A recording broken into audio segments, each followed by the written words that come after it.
Hello guys, TRIPS ടുഗദറിന്റെ മറ്റൊരു എപ്പിസോഡിലേക്ക് എല്ലാവർക്കും സ്വാഗതം.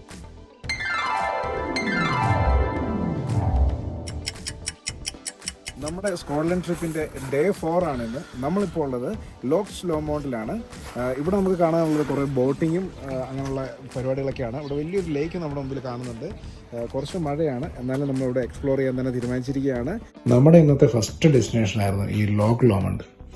ഇന്ന് കാലാവസ്ഥ കുറച്ച് പ്രതികൂലമാണ്, അത്യാവശ്യം നല്ല മഴയുണ്ട്.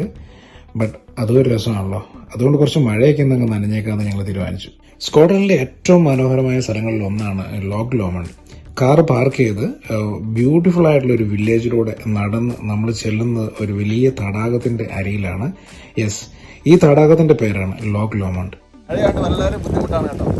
നമ്മുടെ കേരളത്തിൽ മാത്രമേ ഇതേപോലുള്ള മഴ നമ്മൾ കണ്ടിട്ടുള്ളൂ. കഴിഞ്ഞ 3 ദിവസങ്ങൾ നമ്മൾ സ്റ്റേ ചെയ്തത് ഗ്ലാസ്ഗോ സിറ്റിയിലാണ്. അവിടെ താമസിച്ചുകൊണ്ട് അതിനടുത്തുള്ള അട്രാക്ഷൻസ് ആയ ഫാൽക്കർക്വിൽ, കെൽപിസ്, അതുപോലെ എഡിൻബ്ര സിറ്റി, ഗ്ലാസ്ഗോ സിറ്റി, ഇതൊക്കെ നമ്മൾ എക്സ്പ്ലോർ ചെയ്യുകയുണ്ടായി. ഇന്ന് ശരിക്കും നമ്മൾ മൂവ് ചെയ്യുന്നത് സ്കോട്ട്ലൻഡ് ഹൈലൻഡ്സിലേക്കാണ്, ഇൻവെർണസിലേക്കാണ്. അപ്പം ഇൻവെർണസിലേക്ക് ഡയറക്റ്റ് ഒരു ഡ്രൈവ് എടുക്കുന്നതിന് പകരം ഗ്ലെൻകോ വ്യൂ പോയിന്റും ഗ്ലെൻഫിനൻ വയഡക്റ്റും അതുപോലെ തന്നെ നമ്മുടെ ഈ ലോക്ക് ലോമണ്ടും ഒക്കെ കണ്ടിട്ട് ഈവനിങ് ആകുമ്പോഴത്തേക്കും നമ്മൾ ബുക്ക് ചെയ്തിരിക്കുന്ന ഇൻവെർണസിലുള്ള സ്റ്റേയിലേക്ക് എത്തിച്ചേരുക. ഇതാണ് നമ്മുടെ ഇന്നത്തെ പ്ലാൻ. ബ്രിട്ടനിലെ ഏറ്റവും വലിയ ശുദ്ധജല തടാകമായ ലോക്ക് ലോമണ്ടിന്റെ കരയിലൂടെയാണ് നമ്മളിപ്പോൾ നടക്കുന്നത്. ബെൻ ലോമണ്ട് എന്നൊരു പർവ്വതത്തിന്റെ താഴ്വാരത്തിലാണ് ഈ തടാകം രൂപപ്പെട്ടിരിക്കുന്നത്. 24 മൈൽ നീളവും അതുപോലെ ഏറ്റവും വീതി കൂടിയ ഭാഗത്ത് 5 മൈൽ വീതിയുണ്ട് ഈ തടാകത്തിന്. 121 ഫീറ്റ് ആണ് ആവറേജ് ഡെപ്ത് എങ്കിലും ഏറ്റവും ആഴം കൂടിയ ഭാഗത്ത് 643 ഫീറ്റ് വരെ താഴ്ചയുണ്ട്. 30ഓളം ദ്വീപുകൾ ഈ തടാകത്തിലുണ്ട്. അതിൽ തന്നെ ഇഞ്ചുമൊറിൻ എന്ന ഫേമസ് ആയ ഒരു ദ്വീപ് ബ്രിട്ടനിലെ തന്നെ ഏറ്റവും വലിയ ഫ്രഷ് വാട്ടർ ഐലൻഡാണ്.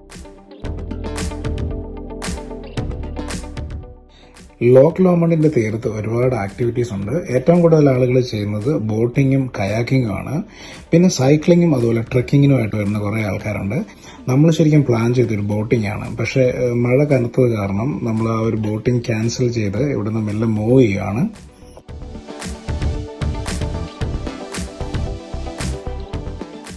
നമ്മളിപ്പോൾ ഗ്ലെൻകോ വ്യൂ പോയിന്റിലേക്കുള്ള യാത്രയിലാണ്. റോഡിന്റെ ഇരുവശത്തും അതിമനോഹരമായ ദൃശ്യങ്ങളാണ് നമുക്ക് കാണാൻ കഴിയുന്നത്. നമ്മൾ അകലെ നിന്ന് ഒരു എയർ ആംബുലൻസ് ഇവിടെ ലാൻഡ് ചെയ്യുന്നത് കണ്ടിരുന്നു. ഇവിടെ ട്രെക്കിംഗ് ചെയ്തുകൊണ്ടിരിക്കുന്ന ആർക്കോ ഒരു എമർജൻസി വന്നിരിക്കുന്നു. അപ്പോൾ അവരെ കൊണ്ടുപോകാൻ വേണ്ടിയിട്ടാണ് ഈ എയർ ആംബുലൻസ് വന്നിരിക്കുന്നത്. ഹെലികോപ്റ്റർ നമുക്കിപ്പം മരങ്ങളുടെ മറവായത് കാരണം കാണാൻ സാധിക്കുന്നില്ല.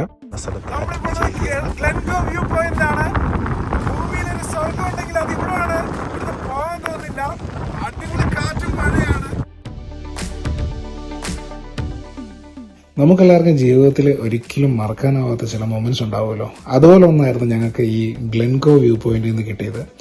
ഞങ്ങളവിടെ ചെല്ലുമ്പോൾ ശരിക്കും പറയാൻ നല്ല മഴയായിരുന്നു. ബട്ട് പ്രകൃതിയുടെ ആ ഒരു സൗന്ദര്യം കാരണം ആ മഴയൊന്നും വകവയ്ക്കാതെ ഞങ്ങളെല്ലാവരും അവിടെ ഇറങ്ങി.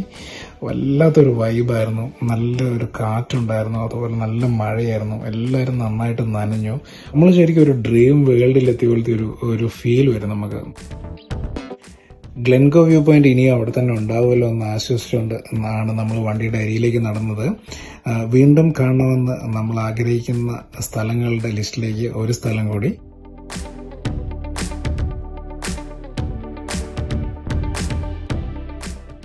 സ്വർഗത്തിലേക്കുള്ള വഴി എന്നൊക്കെ നമ്മൾ കേട്ടിട്ടല്ലേ ഉള്ളൂ. ആ ഒരു പ്രതീതി ജനിപ്പിക്കുന്ന ഒരു റോഡ് ട്രിപ്പാണിത്. പച്ച വിരിച്ച് കോടമഞ്ഞ് കയറി കിടക്കുന്ന മലനിരകൾ, പതഞ്ഞൊഴുകുന്ന വെള്ളച്ചാട്ടങ്ങൾ, മനോഹരമായ പുൽമേടുകൾ, ഫോർ എവർ ഹൃദയത്തോട് ചേർത്ത് വെക്കാൻ പറ്റുന്ന മനോഹരമായ ഒരു ഡ്രൈവാണിത്. നമ്മളിപ്പോൾ കണ്ടുകൊണ്ടിരിക്കുന്നത് 3 സിസ്റ്റേഴ്സ് എന്ന പേരിൽ ഫേമസ് ആയിട്ടുള്ള 3 മൗണ്ടെയിൻ പീക്സുകളാണ്. നമ്മൾ ഇവിടെയും ഒരു സ്റ്റോപ്പ് എടുക്കാനുള്ള പ്ലാൻ ഉണ്ടായിരുന്നു. ബട്ട് ഭയങ്കര മഴയായതുകൊണ്ട് നമ്മളിവിടെ നിർത്തുന്നില്ല. ബട്ട് നമുക്ക് ഈ ഒരു കാറിൽ ഇരുന്നുകൊണ്ട് തന്നെ ഇതിൻ്റെ മനോഹരമായ ഒരു വ്യൂ കാണുന്നുണ്ട്. ഇവിടെയും ആളുകളൊക്കെ ഒത്തിരി ട്രക്കിംഗ് ഒക്കെ ചെയ്യുന്നതാണ്. ഭയങ്കരമായ ഒരു പ്രകൃതി സൗന്ദര്യമാണ്. അതിനിടയിലൂടെയൊക്കെ ഒലിച്ചിറങ്ങി വരുന്ന പല അരുവികൾ നമുക്ക് കാണാൻ പറ്റുന്നുണ്ട്.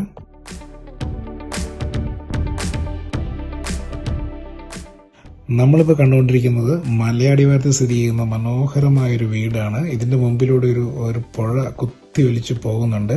അതിൻ്റെ സൈഡിലൂടെ ഒരു തോടൊഴുകി വരുന്നുണ്ട്. ഒരു ഫോട്ടോഗ്രാഫറെ സംബന്ധിച്ചിടത്തോളം ഇതിലും നല്ലൊരു ഫ്രെയിം സ്വപ്നങ്ങളിൽ മാത്രമാണ്.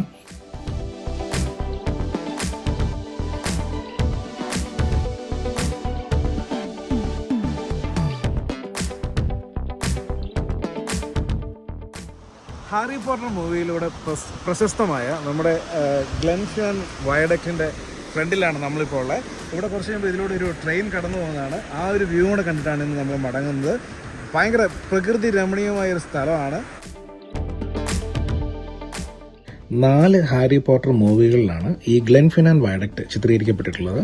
അതുകൊണ്ട് തന്നെ ലോകത്തിന്റെ എല്ലാ ഭാഗത്തു നിന്നുമുള്ള സഞ്ചാരികളെ അട്രാക്ട് ചെയ്യുന്ന ഒരു ടൂറിസ്റ്റ് ഡെസ്റ്റിനേഷൻ കൂടിയാണിത്. ഒരുപാട് പേരുടെ ചൈൽഡ്ഹുഡ് മെമ്മറിയാണ് ഈ ഗ്ലെൻഫിനാൻ വയഡക്റ്റ്. ഇത് കാണാൻ വന്നവരെല്ലാം ഹാരി പോട്ടർ ഫാൻസ് ആണെന്നല്ല, മറ്റൊരുപാട് സവിശേഷതകൾ കൂടി ഈ ഒരു നിർമ്മിതിക്കുണ്ട്. കാർ പാർക്ക് ചെയ്ത് കുറച്ച് ദൂരം നമുക്ക് നടക്കാനുണ്ട് ഈ വ്യൂ പോയിന്റിലേക്ക്. ഏകദേശം ഒരു 1-1.5 കിലോമീറ്ററാണ് അങ്ങോട്ട് നടക്കാനുള്ളത്. ഈ ഒരു വാക്ക് തന്നെ വളരെ നല്ലൊരു എക്സ്പീരിയൻസ് ആണ്. കുറച്ച് ദൂരം നടന്നു ചെല്ലുമ്പോൾ നമ്മൾ കാണുന്നത് വലിയ ആർച്ചുകളാണ്. 1-2 അല്ല, കോൺക്രീറ്റ് നിർമ്മിതമായ 21 ആർച്ചുകളാണ്. കുറച്ച് മല കയറിയെങ്കിലേ നമുക്ക് ആ ട്രെയിൻ പോകുന്നതിന്റെ നല്ലൊരു വ്യൂ കിട്ടത്തുള്ളൂ. മലകയറ്റം കുറച്ച് സാഹസികമായിട്ട് തോന്നിയെങ്കിലും നമ്മൾ പിള്ളേരെയും എല്ലാവരെയും കൊണ്ടാണ് മലയുടെ മുകളിലെത്തിയത്. ബട്ട് കുറച്ച് കഴിയുമ്പോൾ ചെറിയൊരു പ്രോബ്ലം ഉണ്ടായി. എന്താണെന്ന് ചോദിച്ചാൽ മിഡ്ജസ് ബൈറ്റ് ആയിരുന്നു. ഗ്ലെൻഫിനാൻ വയഡക്റ്റിന്റെ വ്യൂ പോയിന്റിലേക്ക് പോകാൻ നമ്മൾ പ്ലാൻ ചെയ്യുമ്പോൾ എപ്പോഴും ഒരു മിഡ്ജസ് റിപ്പല്ലന്റ് സ്പ്രേ കരുതുന്നത് നല്ലതായിരിക്കും. സാധാരണ ട്രെയിനുകൾ ഇതിലെ കടന്നു പോകുന്നുണ്ടെങ്കിലും ഇതിലെ കടന്നു പോകുന്ന ജാക്കബറ്റ് സ്റ്റീം ട്രെയിൻ, അതാണ് ഇവിടുത്തെ ഒരു മെയിൻ അട്രാക്ഷൻ.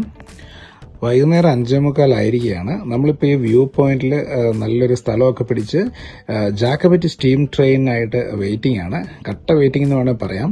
6 മണിക്കാണ് നമ്മൾ ഈ സ്റ്റീം ട്രെയിൻ എക്സ്പെക്ട് ചെയ്യുന്നത്.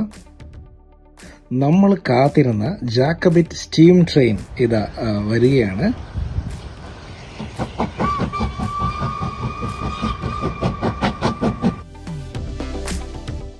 21 ആർച്ചുകൾക്ക് മുകളിലൂടെ ആ വളമൊക്കെ തിരിഞ്ഞിട്ടുള്ള മാസ് എൻട്രിയാണ് നമ്മളിപ്പോൾ കണ്ടുകൊണ്ടിരിക്കുന്നത്. ഹോഗ്വാർട്ട് എക്സ്പ്രസ് എന്ന പേരിൽ ഹാരി പോട്ടർ മൂവിയിലൂടെയാണ് ഈ ജാക്കബറ്റ് ട്രെയിൻ ശരിക്കും വേൾഡ് ഫേമസ് ആകുന്നത്. 1984 മുതൽ വെസ്റ്റ് ഹൈലാൻഡ് ലൈനിൽ സർവീസ് നടത്തുന്ന ഒരു ട്രെയിനാണിത്. ഇതിന്റെ ഒരു റൗണ്ട് ട്രിപ്പ് എന്ന് പറയുന്നത് 84 മൈൽസ് ആണ്. അതുപോലെ അതിനെടുക്കുന്ന സമയം 2 hours ആണ്.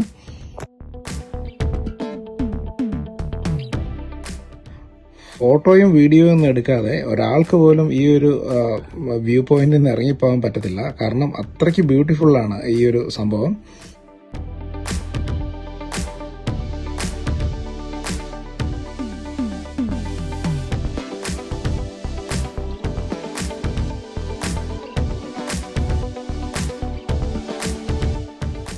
ഈ പുഴയുടെ തീർത്ഥം നമുക്ക് ഒരുപാട് ഫൺ മൊമെന്റ്സ് ഉണ്ടായിരുന്നു.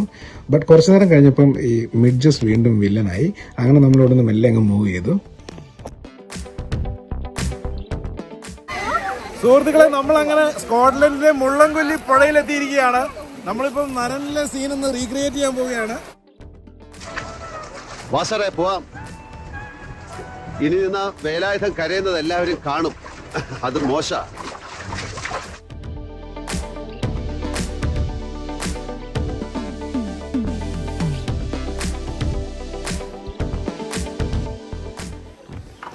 നമ്മളങ്ങനെ നമ്മുടെ 4ാമത്തെ ദിവസത്തെ ട്രിപ്പ് ഇവിടെ അവസാനിപ്പിച്ച് നമ്മൾ പുതിയ അക്കോമഡേഷനിൽ എത്തിയിരിക്കുകയാണ്. നമ്മൾ നമ്മുടെ ഗ്ലാസ്ഗോയിലെ വീട് ഇന്ന് രാവിലെ വെക്കേറ്റ് ചെയ്തിരുന്നു.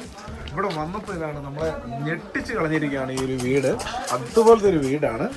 ഈ ഒരു വീടെന്ന് പറയാൻ പറ്റത്തില്ല, കൊട്ടാരമെന്ന് തന്നെ പറയേണ്ടി വരും. ഇതിന്റെ ഇന്റീരിയർ കാഴ്ചകൾ അടുത്ത എപ്പിസോഡിൽ കാണിക്കാമെന്ന് വിചാരിക്കുന്നു.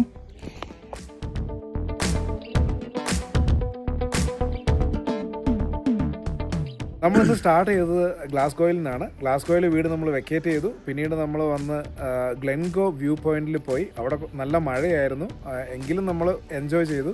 അതിനുശേഷം നമ്മൾ ഗ്ലെൻഫിനാൻ വയഡക്റ്റിൽ വന്നിട്ട് നമ്മൾ അവിടുന്ന് സ്റ്റീം ട്രെയിനും ആ ഒരു വ്യൂ എല്ലാം കണ്ട് അതൊക്കെ എൻജോയ് ചെയ്തു. നമ്മൾ ഫൈനലി നമ്മൾ ഇൻവെർണസിലുള്ള നമ്മുടെ ഈ വീട്ടിലെത്തിയിരിക്കുകയാണ്. നമ്മളിനി ഈ കാണുന്ന വീട് എക്സ്പ്ലോർ ചെയ്യാൻ പോവുകയാണ്.